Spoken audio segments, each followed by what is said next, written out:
Meningkatnya angka kasus COVID-19 di Sulawesi Utara membuat pemerintah Kabupaten Talaut mengimbau warga Porodisa untuk tetap meningkatkan kewaspadaan terhadap masuknya varian baru di Kabupaten Talaut dengan melakukan pemeriksaan setiap penumpang, baik kapal laut serta pesawat yang baru tiba dari Manado.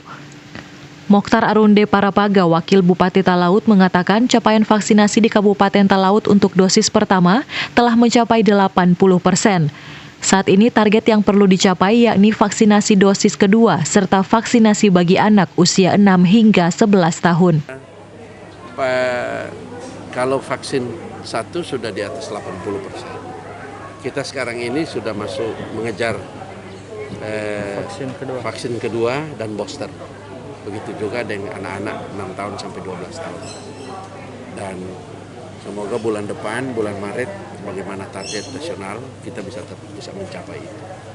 Dan kalau data ini bisa sinkron cepat, saya kira capaian Talaut sudah di atas 70%. Karena data di lapangan tinggal karena mereka yang memang betul-betul tidak bisa divaksin oleh karena alasan kesehatan dan lain, ada beberapa alasan lain, tetapi rata-rata sudah dilaksanakan vaksin.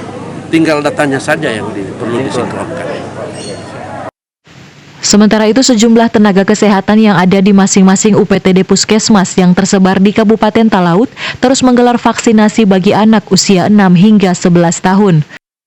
Bahwa keadaan vaksinasi anak 6 sampai 11 tahun di wilayah Kecamatan Genge berjalan dengan baik dan keadaan anak-anak pada saat ini tidak dalam keadaan yang masuk dalam kategori KIPI.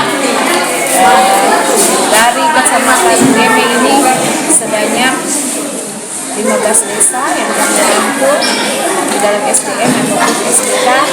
Keadaan anak-anak pada saat ini kami pantau lewat ibu guru dalam keadaan baik. Diharapkan program vaksinasi ini secepatnya segera selesai sehingga di bulan Maret nanti target yang diberikan pemerintah pusat dapat tercapai.